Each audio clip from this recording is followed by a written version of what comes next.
Assalamualaikum warahmatullahi wabarakatuh. Hari ini kita diskusi mengenai model business innovation. Kita ambil contoh salah satu di divisi jasa konstruksi milik PT Hutama Karya. Hutama Karya memiliki 3 divisi jasa konstruksi, yaitu EPC, divisi gedung dan divisi sipil umum. Hari ini kita membahas mengenai divisi sipil umum. Divisi sipil umum tahun 2019, waktu itu masih bernama divisi infrastruktur, sudah melakukan inovasi model bisnis dengan menjadikan atau menambahkan design and build project menjadi salah satu bidang bisnis usahanya. Perubahan atau penambahan strategi model bisnis ini perlu dilakukan mengingat persaingan di dunia jasa konstruksi sangat tajam. Persaingan antara perusahaan-perusahaan jasa konstruksi sudah sangat merata, sehingga Hutama Karya dirasakan perlu untuk selalu melakukan inovasi-inovasi, baik itu dari model bisnis maupun sampai inovasi produk. Divisi sipil umum selama ini menjalankan usahanya dengan mendapatkan pekerjaan-pekerjaan atau proyek-proyek dari pemerintah dan BUMN. Proses pengadaan barang dan jasa pemerintah dan BUMN sudah diatur dengan ketentuan-ketentuan baik pemerintah maupun BUMN itu sendiri, dengan pelelangan terbuka. Dengan kemampuan dan kompetensi perusahaan-perusahaan yang bermain di industri jasa konstruksi rata-rata memiliki kompetensi yang hampir sama. Sistem ini menyebabkan terjadinya perang harga, sehingga profit yang didapat sangat rendah. Memang masih ada peluang lain untuk menambah keuntungan atau menambah laba melalui proses price adjustment yang telah ditentukan di dalam kontrak, atau klaim dan kompensasi yang juga ditentukan di dalam kontrak. Seiring dengan inflasi yang terjadi, price adjustment ini diperhitungkan setelah 13 bulan pelaksanaan kontrak. Akan tetapi kenaikan harga juga menyebabkan price adjustment ini tidak terlalu signifikan menambah keuntungan.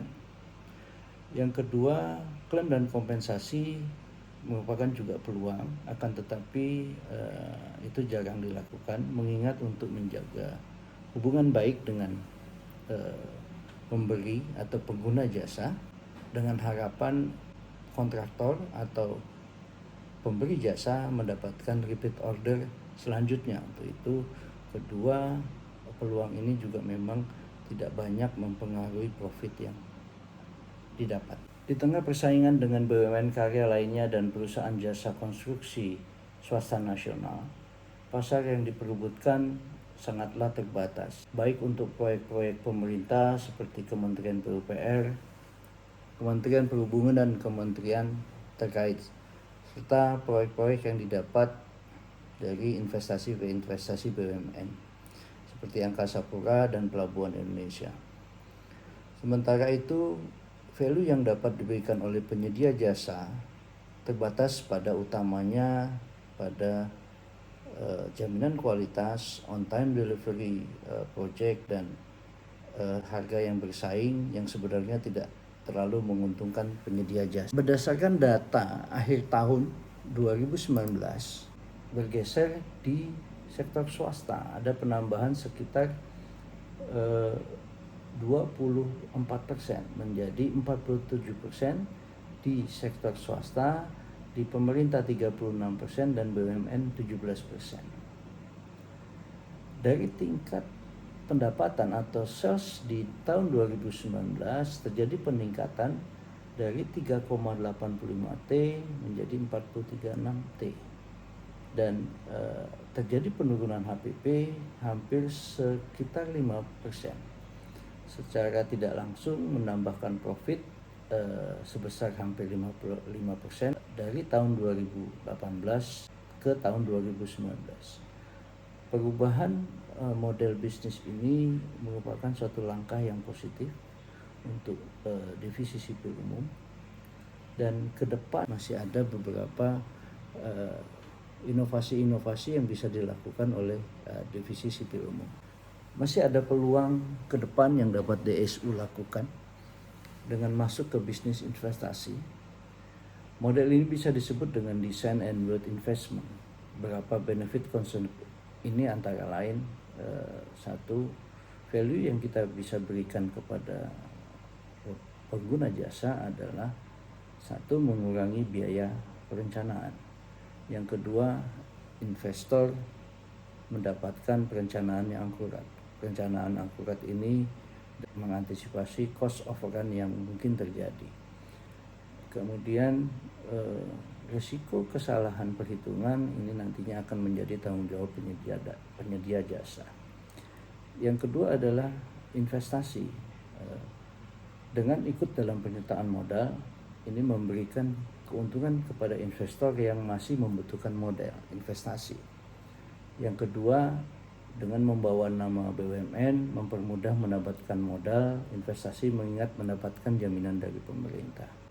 Di segi pendapatan ini akan juga mendorong pendapatan yang lebih besar. Satu, biaya perencanaan ini bisa menjadi aspek pendapatan baru. Kemudian pendapatan dari investasi bisa menjadikan laba yang lebih baik.